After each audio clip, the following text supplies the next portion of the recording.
All right, everybody. Good late afternoon or early evening for some of you. We've got ourselves a practice report for today from both teams.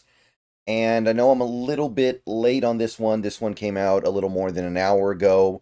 But in my defense, I think the level of interest that people are having is a little bit low right now. So I don't think anybody's going to mind all that terribly. I don't think anybody is glued to their computer or their phone waiting for these injury reports to come out because it's a low stakes game. It's still a game with stakes, just like any game that has ever been played in the history of football, but it doesn't have playoff implications really. It doesn't have really any kind even draft position implications. It's very, very light on implications.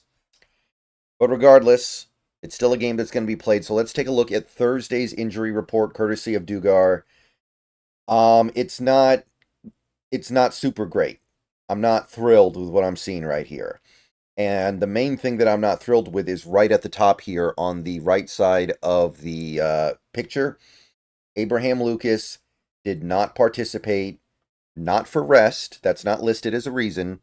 Abdomen/knee. Now we know about the knee. That's not surprising, but it seems like this abdomen thing is a problem.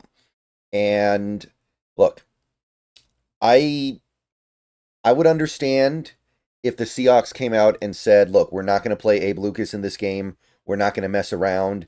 We got through the second half of the year with him upright. We're going to put him on ice. We're going to make sure we have him ready to go for the 2025 season. We're happy with what we saw. We saw enough. We're going to use this low stakes game as an opportunity to give somebody like Abe Lucas a game off. I would get that. You don't want to push it if you don't need to. But that's not really what's going on here, right? They're saying that he's hurt. Something happened. Now, don't get me wrong, it's abdomen. That's very different from where his injuries before have always been, which is, the lower body. But we did not need another injury to put on top of the collection of injuries Abe Lucas has already had. So if he ends up missing this game because he's hurt, like fully and entirely, and not because we just decided to give him the last game off because it doesn't matter that much, and they don't want to risk it with a player who, his health is always a little bit of a dicey proposition. That's maybe going to have to inform us a little bit about what we do in the offseason. And I really hope that's not the case. I don't want to have to think about right tackle in the offseason.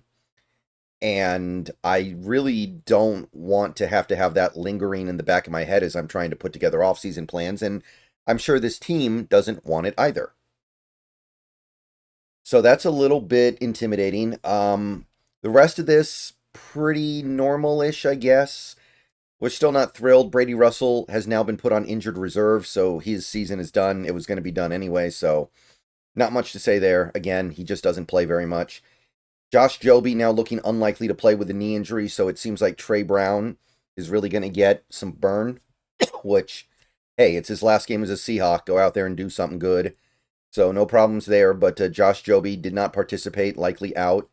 Leonard Williams, mostly rest, but he also got today off. But, I mean, look, the way he played the second half of this year, Leonard Williams might need to get rest days every day in practice for the rest of his life.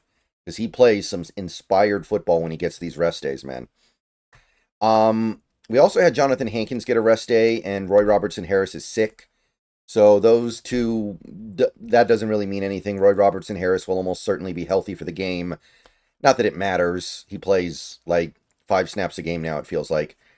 Byron Murphy, though. Byron Murphy went the wrong way. This back injury, whatever it is no joke. And maybe it happened in practice yesterday, which is why he was partial participation, and now he's no participation. But, with it being the last game of the year, and with the stakes being what they are, this might be an opportunity to just say, let's not risk it, and maybe Byron Murphy doesn't play either, which, hey, it would be disappointing. I want to see the boys out there one more time this year. I want to see these players go out there and play.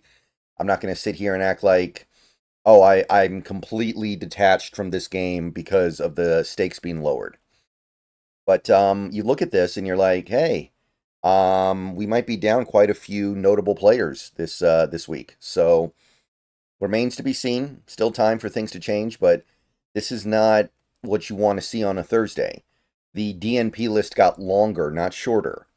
And in fairness, it got longer mostly because of the rest day and the illness for RRH, but we are talking about a list that is not going in the right direction. All right, limited participation. We got Stone Forsythe back, and it's a back injury. So that is, I guess, new. Again, it doesn't really matter. Forsythe, well, maybe it would matter if Abe Lucas is out, right? Forsythe really might play at right tackle. It's either him or Gerald. Who else is it going to be? So Stone Forsythe works his way back, and already he's back on the injured list. So rough year for him. Let me see here. No, yeah, he's a free agent this offseason, so hopefully he can suit up because this will probably be his final game as a Seahawk, and we may end up needing him. And full participation, pretty simple. Jaron Reed, who was getting a rest day anyway. Tyler Lockett, similar. And you got Laken Tomlinson, ankle, full, so he's fine. And Ernest Jones, the fourth, with the knee, is full, so he's fine. So the limited players, for the most part, jumped into full participation. Murphy's the guy who went backwards. So, not thrilled. Not thrilled. But it's also not as aggravating as it normally would be. The Rams injury report I wasn't able to find in a tweet, but I found it in this article here on kget.com. And it's pretty simple. It's the same as yesterday with one additional name. So Rob Havenstein is not practicing, and he's out. They've already said he's out. They're not going to play him. And they think he'll be ready for the playoffs, but they're not going to play him in this game.